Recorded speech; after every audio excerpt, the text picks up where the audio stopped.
지난 시간 야곱은 하나님의 도우심으로 라반과 에서라는 사면초가의 상황에서 보호하심을 받는 것을 우리는 보았습니다. 이제 야곱은 숫곳에서 머물러 있다가 가나안 땅에 있는 세겜이라는 땅으로 떠나게 됩니다. 이 세겜 땅이 의미가 있는 것은 야곱의 조부 할아버지 아브라함이 하란을 떠나서 가나안 땅에 도착했을 때 그때 하나님께서 그에게 이 가나안 땅이 그의 나라를 세우실 땅이다라는 것을 최초로 계시하신 곳이 바로 이 세겜 땅이기 때문에 그렇습니다. 야곱이 지금 그 세겜으로 왔다라는 것은 아마도 이제 아브라함과 이삭을 이어서 자신이 하나님께서 약속하신 그 하나님 나라의 약속의 상속자라는 것을 재차 확인하고 또 나타내려고 했다라는 것을 볼 수 있습니다. 그의 증거로요, 야곱은 아브라함이 세겜에서 도착해서 했던 그 일들을 똑같이 재현합니다. 어떤 것을 재현할까요? 창세기 12장에 보면 아브라함이 본토 친척 아비집을 떠나서 세겜 땅으로 왔을 때 세겜 상수리 나무 앞에서 제단을 쌓습니다. 그리고 여호와의 이름을 부르죠. 마찬가지로 야곱도요, 이곳 세겜에 도착해서 제단을 쌓는데 33장 20절 말씀을 한번 보십시오. 엘엘로의 이스라엘이라고 그곳을 명명합니다. 제단을 쌓고요, 그렇게 이름을 짓죠. 이젠 야곱이 아닌 하나님이 지어주신 이름 이스라엘의 하나님으로 그곳을 이름을 짓고 그곳에 제단을 쌓습니다. 세겜은 이처럼 굉장히 의미가 있는 땅입니다. 그런데 야곱이요, 이 세겜 땅에서 굉장히 겪고 싶지 않은 그러한 안 좋은 일들을 만나게 됩니다. 레아가 낳은 딸 디나가 그 땅의 여인들을 보러 나갔다가 히위족 속 하몰의 아들 세겜에게 강간을 당하는 그러한 일들을 만나게 되는 것이죠. 하몰의 아들 세겜은 디나를 좋아했습니다. 강간을 했지만 그녀를 연연해서 디나를 위로하고 자신의 아버지께 이렇게 청합니다. 아버지, 이 처녀를 제 아내로 좀 삼게 해주십시오. 그런 요청을 하게 되죠. 한편 그 소식을 들은 야곱의 아들들은 어땠을까요? 그 소식을 듣고 너무나 슬퍼하고 분개합니다. 왜냐하면 이것은 누나를 더럽힌 일뿐만 아니라 더 나아가서 이스라엘 민족을 더럽히고 수치를 준 일이기 때문에 그들에겐 용납할 수 없는 일이었습니다. 하몰은 자신의 아들의 말을 듣고 일을 추진하기 시작합니다. 단순히 세겜과 디나의 혼사에 국한하지 않고 자신의 아들의 청을 받아서 그 혼사에 국한하지 않고 이스라엘 민족 야곱의 아들들과 더 친밀하게 나아가서 두 민족 간의 통혼으로까지 발전되도록 그 일을 추진하기 시작합니다. 지금 야곱의 아들들은 화가 나 있는데 이쪽 세겜과 하몰은 혼사를 추진하고 두 민족 간의 통합, 그 통합을 지금 추진하고 있는 것입니다. 34장 9절과 10절 말씀을 한번 보십시오. 너희가 우리와 통혼하여 너희 딸을 우리에게 주며 우리 딸을 너희가 데려가고 너희가 우리와 함께 거주하되 땅이 너희 앞에 있으니 여기 머물러 매매하며 여기서 기업을 얻으라 하고. 여기서 세겜은 디나만 허락해 준다면, 디나만 자신에게 준다면 어떠한 예물이라도 야곱에게 주겠다고 말하고 있는 것입니다. 야곱의 아들들은 화가 나 있습니다. 그래서 거짓으로 대답을 하죠. 할례를 받지 아니한 사람들에게 우리 누이를 줄 수 없습니다. 다만 당신들의 모든 남자가 할례를 받는다면 우리 모두 한 백성이 될 수 있으니 그때 우리 누이를 허락하겠소. 하지만 그렇지 않으면 우리는 누이를 데리고 당신들에게서 떠나겠소 라는 말을 하게 됩니다. 하몰과 세겜은 자신의 성으로 돌아왔어요. 자신의 백성들을 설득하기 시작합니다. 그리고 결국 그 성의 모든 남자들이 할례를 받게 되죠. 그리고 3일이 지난 뒤 가장 할례를 받고 난 뒤에 고통이 심할 때 야곱의 두 아들 시몬과 레위가 칼을 들고요, 그 성으로 들어가서 그 성의 모든 남자들을 살해했습니다. 뿐만 아니라 성을 약탈했고요, 어린 아이들을 약탈하고 여자들 그리고 모든 재물을 약탈했다고 성경은 기록하고 있습니다. 이 불행한 사건의 원인이 무엇일까요? 또 이 말씀을 통해서 우리가 무엇을 깨달아야 할까요? 먼저 이 사건의 원인을 찾아보는 것이 굉장히 중요합니다. 두 가지로 이 말씀을 통해서 추측해 볼 수 있는데요. 첫 번째는 야곱의 세속적인 자세입니다. 디나가 가나안 여인들을 찾아보고 교제하도록 그렇게 한 것을 볼 때, 다시 말하면 이방 땅의 사람들과 짝하며 살도록 그렇게 버려두고 적어도 그것을 허용했던 야곱의 태도를 지적할 수 있습니다. 두 번째는 하나님을 모르는 그 이방 땅에서 하나님을 섬기는 자로 살다가 필연적으로 당할 수밖에 없는 고난이라고 생각하는 것입니다. 이것을 또 원인으로 꼽을 수 있습니다. 하나님을 모르는 그 사람들이 모여 살고 있는 땅이기 때문에 하나님을 아는 자들이 그곳에 들어갔을 때는 필연적으로 고난을 받을 수밖에 없다라는 추측입니다. 어떤 것이 진짜 원인일까요? 이 사건의 원인은 무엇일까요?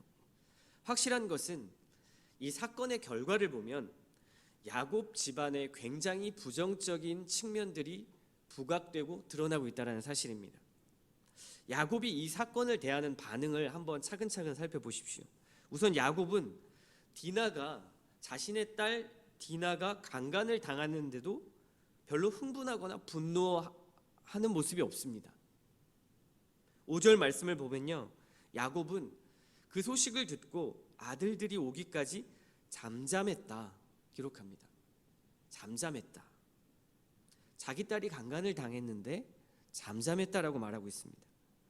또한 특히 아들들의 나중에 잔혹한 보복 행위를 보고 나서 아들들을 질책할 때 그때 야곱의 말을 한번 잘 보십시오. 그의 말의 뉘앙스를 보면 그 땅 세겜 땅에 있는 백성들과 평화롭게 잘 지낼 수 있었는데 너희 때문에 망쳤어 라는 그러한 뉘앙스가 담겨 있습니다. 그러한 의도, 그들과 평화롭게 지내고 싶어하는 의도가 담겨 있습니다. 평화롭게 지내는 것 당연히 좋은 것입니다. 화평하게 지내는 것 당연히 좋은 것이죠. 그런데 오늘 말씀을 보면 야곱의 태도를 볼 때 그는 정당한 정도의 화평을 벗어나서 이제는 그 정도를 넘어섰습니다. 심지어 자신의 딸이 저들과 자유롭게 왕래하며 교제하는 것을 방치하는 것을 넘어서 이제 영적인 해이함과 세속화까지 지금 눈앞에서 인정한 것과 다름없는 일들을 야곱은 행한 것입니다. 그래서 이 사건이 기록된 의도는요, 아브라함 때부터 항상 반복되어 온 문제인데요, 즉 하나님을 모르는 그 이방 땅에서 하나님을 아는 자, 하나님을 섬기는 자로 살면서 항상 직면하게 되는 문제를 첫 번째 보여주고 있고요. 두 번째는 세상 속에 살지만 세상에 속하지 않는 자로서 살아가는 이 문제를 아브라함과 이삭은 어떻게 반응했는지, 그리고 야곱은 어떻게 반응했는지를 서로 대조해서 보여주고 있습니다. 그렇다면 아브라함과 이삭은 그 세상 속에서 어떻게 대처하고 반응했을까요? 아브라함과 이삭은요, 이방 땅 가운데 살아갈 때 늘 위험과 불안한 의식 속에서 두려워하며 살았습니다. 그 증거가 무엇이죠? 때로는 자신의 아내를 누이라고 속이면서 그 위험을 피하려고 했습니다. 하지만 야곱은 어떻습니까? 다른 방향으로 반응하죠. 그 위험과 불안을 가급적 세상과 화평하게 지내는 방법으로 해소하려고 했습니다. 아브라함과 이삭은 피하려고 했다면 야곱은 적극적으로 세상에 들어가서 그들과 함께 지내려고 했던 것이죠. 하지만 결정적으로 야곱은 선을 긋지 못했습니다. 거룩을 훼손하고 하나님 백성으로의 정체성까지 흔들리는 이 영적 위험을 초래한 것입니다. 결국 이 사건은요, 하나님께서 야곱으로 하여금 세겜을 떠나게 하시기 위해서 겪게 하신 일입니다. 야곱이 세상과 더불어서 공존하고자 했던 그 문제, 선을 긋지 못하고 세속적이고 타협적인 태도가 낳은 그 하나님의 징계와 가르침이 무엇인지를 알게 하기 위해서 이 사건이 기록됐다라는 것을 우리는 알 수 있습니다. 왜냐하면 이어지는 35장 1절의 말씀을 한번 보십시오. 하나님이 야곱에게 이르시되 일어나 베델로 올라가서 거기 거주하며 네가 내 형 에서의 낯을 피하여 도망하던 때에 내게 나타났던 하나님께 거기서 제단을 쌓으라 하신지라. 베델은 어떤 곳입니까? 하나님께서 야곱에게 이삭의 뒤를 이어 하나님 나라의 역사를 이어갈 후계자라는 것을 계시하신 그 장소입니다. 다시 말하면 야곱이 하나님을 만난 곳입니다. 가장 무력할 때, 가장 두려워할 때 하나님을 만난 곳이 베델입니다. 그런데 하나님께서 이제는 세겜에 있지 말고 베델로 올라가라 말씀하시죠. 그 베델로 올라가서 야곱에게 다시금 그 영적인 타격 받았던 것을 회복하고 다시 하나님을 만나라 라는 그 의도로 지금 이 말씀이 기록되었다고 보아야 할 것입니다. 하나님은요, 이방인과 섞이는 이 통혼을 너무 싫어하셨습니다. 모세 율법 이후에 이스라엘 백성들의 그런 광야 생활 그리고 가나안 땅에 들어가서의 생활을 보면 하나님께서 가장 싫어하신 것이 가나안화 되는 것이었습니다. 하나님의 백성답게 백성의 정체성을 유지하지 못하고 자꾸 세상 속으로 그들화 되는 거죠. 세상화 되는 것입니다. 그 문제가 지금 여기서부터 시작이 된 것입니다. 하나님은 그것을 막으시고 다시 야곱을 베델로 인도하시는 것입니다. 이것은 지금 우리에게도 너무나 크게 적용되는 말씀입니다. 세겜 땅이 아브라함이 약속을 계시받은 땅이라고 해서 이방인들과 섞여서 그들과 어우러지는 것을 정당화하지는 않습니다. 하나님이 우리에게 복음을 전하라고 말씀하셨다고 해서 세상과 타협하고 그들과 하나가 될 수는 없습니다. 우리가 그들처럼 될 수는 없습니다. 왜 그렇습니까? 정체성이 다르기 때문이죠. 우리는 세상과 구분은 되지 않지만 구별되어야 합니다. 같은 사람이죠. 같은 세상 속에 사는 한 인간입니다. 그러나 구별되어야 합니다. 빛이 어둠과 구별되듯이 세상에 빛을 드러내야 합니다. 세상은 교회를 보며 자신들과 전혀 다르지 않는 삶의 방식과 태도, 언어를 가지고 있는 모습에 경악을 품지요. 실망합니다. 이제는 기대조차 하지 않습니다. 무엇이 문제일까요? 선을 긋지 않았기 때문입니다. 그리스도인이라는 것이 증거되어야 하죠. 예수님을 만난 사람은 역시 뭔가 다르구나. 달라도 그래도 뭔가 달라. 조금 부족하긴 하지만 그래도 달라 라는 소리를 들어야 하는데 오히려 어떤 소리를 듣습니까? 아무리 교회 다녀도 저 사람 수십 년 동안 신앙생활하는 건 내가 봤는데 사람이 안 바뀐다. 신앙생활 해봐야, 하나님 믿어봐야 사람 안 바뀌어. 복음에 힘이 있다고? 사람이 바뀌어야 힘이 있는 것이지. 오히려 이런 것을 우리가 이런 말들을 들리게끔 증거하며 살고 있지는 않습니까? 아마도 많은 그리스도인들이 마음 깊은 곳에는 아무리 그래도 사람 안 바뀌지 라는 그런 마음들이 있습니다. 자신의 남편을 보고 아내를 보고 또 자녀들을 보면 바뀔 기대감이 안 드는 것이죠. 복음의 능력을 기대하지 않습니다. 이러한 기대 속에 우리의 신앙은요, 세상과 너무도 자연스럽게 통혼하게 됩니다. 너무나 세상 속에 자연스럽게 녹아 들어가는 것이죠. 하나님을 믿고 있지만 결국 현실이 눈앞에 보이는 그 신앙으로 살아가는 것입니다. 우리는 오늘 말씀 통해서요, 자신을 돌아보는 깊은 묵상이 필요합니다.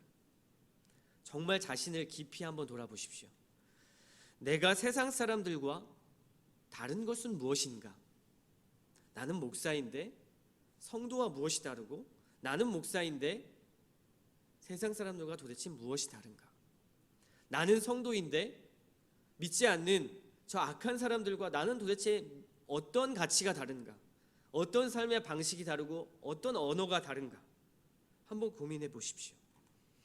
삶의 방향과 목적을 다시 한번 체크해 보십시오. 야곱은요, 무탈하고 평화롭고 안전하게 살기 위해서요, 그 평안이란 이름으로 어떻게 했습니까? 이 정도쯤은 괜찮지.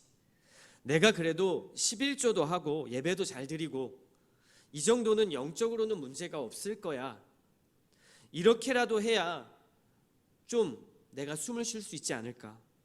사람들하고 관계하려면 이 정도쯤은 하나님이 좀 이해해 주실 수 있지 않을까. 이런 것들이 삶의 부분 너무 의식 없이 많이 녹아져 있다라는 것, 이것이 정말 큰 문제입니다. 하나님도 필요하고요, 세상도 중요한 것이죠. 야곱의 삶의 방향은요, 하나님이 있었습니다. 자신이 후계자라는 것 알고 있었죠. 그런데 지금 이 순간만큼은 그것이 최우선 목적이 아니었던 것 같습니다. 그들과 화평을 유지하기 위해서, 평안한 삶을 유지하기 위해서 그들과 섞인 것이죠. 저와 여러분도 이런 경우가 없는지를 한번 살펴보시기 바랍니다. 하나님을 믿지만 하나님이 최고는 아닌 것, 하나님을 기뻐하지만 하나님이 최고의 기쁨은 아닌 것, 신앙이 나의 정신을 윤택하게 하고 나의 마음을 평안하게 해주지만 내 삶의 기둥은 아닌 것, 우리의 신앙 가운데 너무나 침투할 수 있는 사탄의 공격입니다. 이것은 아무것도 아닌 것처럼 우리에게 스며들지만 가장 심각한 영적 문제이고요, 오늘날 많은 그리스도인들이 착각하고 있는 것 중에 하나입니다.